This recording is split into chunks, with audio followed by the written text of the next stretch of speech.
Happy Grandparents' Day! Today is a special day, and it's a special day for many reasons. Today is actually considered Grandparents' Day in the USA and in Canada, and the grandparents are an integral part in the life of many single parents. For many, just going to work every day, getting up, taking care of the family for many single parents, it's a challenge. So having grandparents around makes a big difference. It's also a time when many parents use telephones, iPads, and tablets to kind of babysit their children, and the television, of course. And you really don't have a lot of time. So we cannot emphasize enough the importance of grandparents in the lives, especially in single parents where there might not be both parents around. And single parents take many forms. You could be a single parent because your spouse is in the military. You could be a single parent because someone has passed away. You could be a single parent because of divorce, of course. You could be a single parent in the kind of the sense like Offset and Cardi B, where they're together or they're not together, back and forth, but they are co-parenting. So single parents take on many forms. Then we have the Bruce Willis, where he's got dementia and he's got young children living at home. So there's so many different types of forms. So we can never overemphasize the importance of having grandparents around. And grandparents have a way of just bringing in their knowledge, their experience, and their wisdom for the children that can't be given by the parents, because the parents are so focused on everything being right, getting to work, getting things a certain way. And the grandparents are just there to have fun with the children. So it's all very special. So today we're going to look at some questions that grandparents can actually ask their grandchildren to kind of keep them thinking and not have them constantly on edge with busy. Like me, I have one grandchild, he's playing almost every sport. He's playing baseball, basketball, football. He's constant. And their goal is to help him to become pro one day. So that takes a lot of effort and a lot of time. So having time with the grandparents where you can really just take time to get to know the individual is critical, because we're not there to discipline them. We're not there for any other reason but to teach the next generation and to impart our information.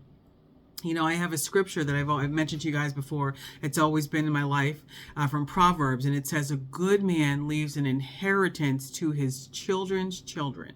So the good man leaves something to his grandchildren. And it isn't necessarily just money, monetary, although that is critical as well, because you want to be passing things on to the next generation. But it's also knowledge. It's also experience. It's also teaching, and it's guidance. So a good man leaves an inheritance to his children's children. And today we're going to talk about some questions that help foster that. There's many ones out there. 50 things you can talk to your grandchildren about, 20 things. I'm just pulling out a few of them. I've got about 20. And we're going to just kind of go over some ideas, some things you can talk about together that kind of make it very special for the interaction between grandparents and the grandchildren. So question number one, a grandparent would ask their grandchild, what's something you're really good at? And get them to think about it. Not just come up with a quick, snappy answer, but something they're really good at. And it might take them a little while depending on their age, but really something to focus on. And that actually helps focus their direction as they're growing up as well when they're going to school. The next question, number two, if you could invite anyone in the whole world to dinner, who would you invite? I think that's really powerful. Who would you invite? And depending on their age, of course, will depend on their knowledge, who they would want. But it's like it really builds that kind of discussion. It gets the brain moving. It's really powerful, these questions. And it gets them doing something other than with their fingers all day on games. Although the games are helpful, being able to communicate is also extremely helpful. And it also builds a wonderful relationship between the generations. Question number three. If you could walk into any book or movie, which one would you like? And so they can just kind of think about it and decide, you know, I mean, next thing you know, you might have a movie star over here or an author, who knows? Number four, if you were a superhero, what superhero would you want to be? I know when I was growing up, I liked Storm and Wonder Woman. I even jumped out of a tree one time because I wanted to be Wonder Woman. So pretty powerful, and really diving into what makes these characters so important and why you'd want to emulate them, or maybe not emulate them because they're not, maybe like Lex Luthor or something. Number five, would you rather be able to tell the future or read other people's minds? Pretty interesting questions, huh? And we've got AI, and the government actually has machines out there that actually could bring you into the future and stuff. There's a lot of stuff out there, a lot of tech. There's some patents out there. So there's some pretty interesting questions, and you never know what the future is going to hold. In the direction we're going right now, we're so advanced. God only knows what we're going to be doing 10 years from now. Question number 6. What was the last thing that happened that made you laugh? And it's also good for the children to know how important it is to laugh. Laugh at yourself, laugh at situations. Laugh as a way to cope with life. So what was the last thing you laughed about? Let's not take ourselves too seriously. Let's have some fun out there. Number 7, what is something kind that someone has done for you? This not only is important, but it teaches them about being grateful and thankful for the kindness shown to you. Are you even paying attention to someone being kind to you? What is something that was the last thing that happened to you, or that was kind, that somebody did for you that was kind? Very important, because in a generation where we're giving our kids toys and tablets and all these things, they might not even know when to appreciate things. I mean, they might be receiving things that maybe other parents can't afford or something. So you want them to be grateful. Number 8. What do you think you will be doing 10 years from now? And that is a fantastic conversation. It really gets their juices going and gets them thinking about, what direction do you want to take your life in? Who are you? Do you know what you're doing? Do you have plans? And as grandparents, certainly you can help guide them, because we have so much life experience that you can maybe kind of help them with their ideas and their visions. It can be really wonderful. Number 9. What is something you want to learn about or do? And that's something that maybe grandparents can help do. I mean, the parents get very busy, so sometimes they don't have time to help the children or guide them in certain ways, but that's something that definitely the grandparents can probably do. They've got more time on their hands, more resources, connections with people, so that can be pretty powerful. And I know normally we do only 10 things, but today we're going to do 20. Number 10, would you rather travel underwater or in outer space? A lot of things going on in outer space right now, but it's good to kind of think about those things. Think about where you want to be 10 years from now, whatever, what you want to be doing in your future, and it kind of guides you on a path.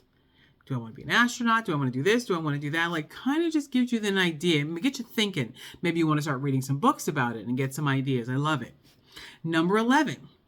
What would you do with $1,000? I love that question. One, because 1,000 is big enough where they can probably get an idea what they want to do with it, but it's not so low where they can't really imagine. I love that. What would you do with $1,000?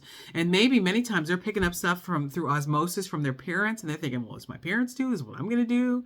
You know, it can be pretty amazing. And definitely the grandparents a lot of times can probably give them that $1,000.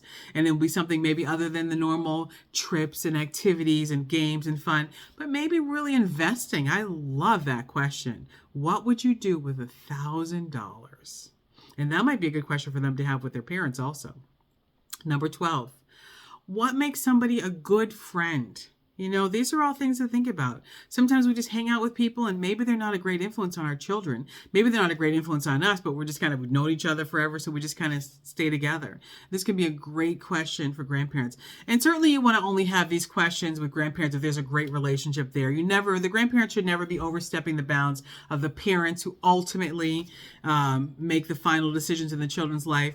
But the grandparents are definitely there as somebody to kind of piggyback off of and be a support system for the parents and maybe give everybody some advice. I know in some families, you've got the grandparents are on one floor, the parents, the kids, everyone's living together.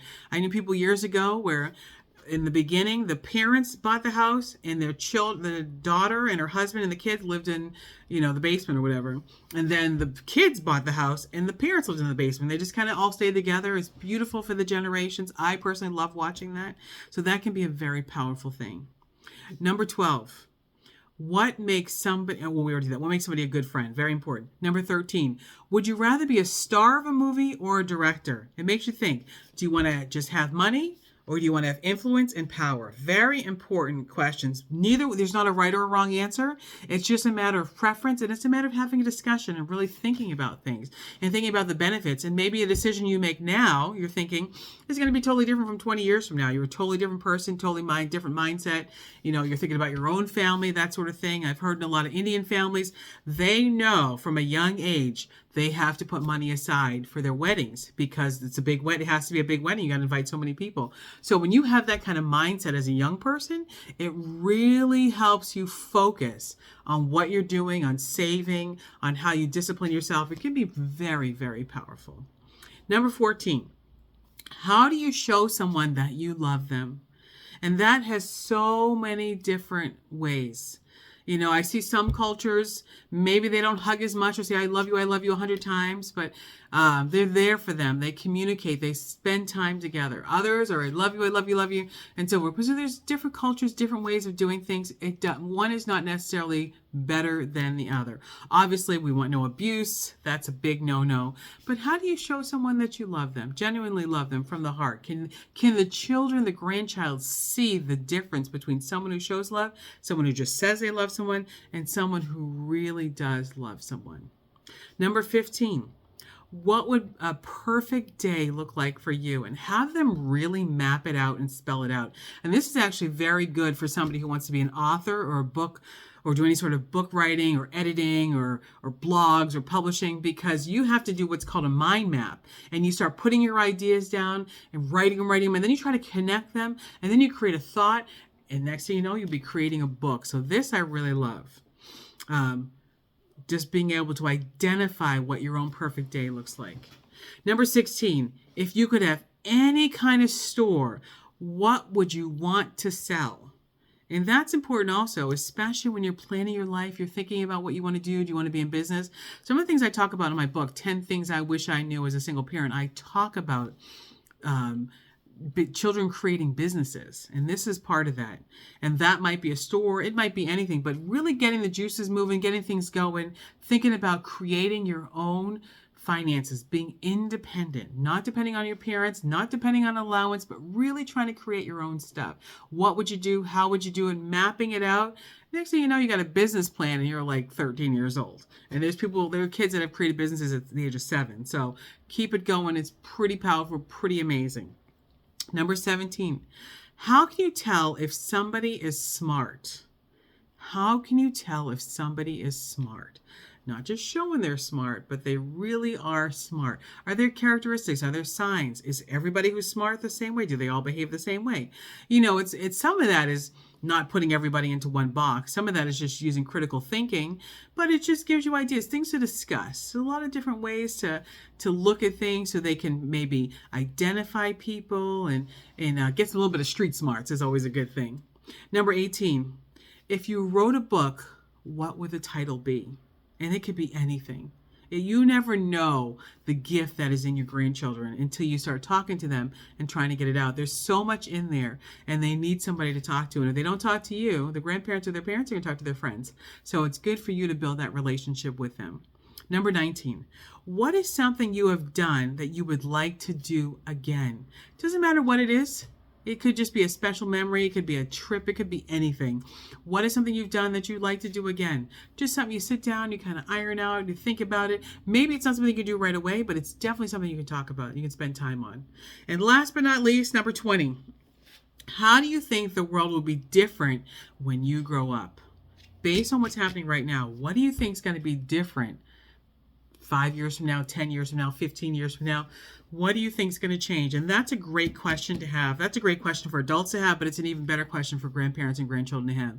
So I am so glad I get to spend this Grandparents' Day with you all. I have been so excited about creating this video for a few weeks. So take some time, talk to your grandchildren. If you don't have grandchildren, pass this on to somebody you know that does have grandchildren, because it is a very powerful discussion. Sonia Gallon Komanika, and the author of 10 Things I Wish I Knew as a Single Parent. We talk about all things single parents. Love sharing ideas with you guys, ways to build the family, keep the family strong, and you all have an amazing day. Happy Grandparents' Day.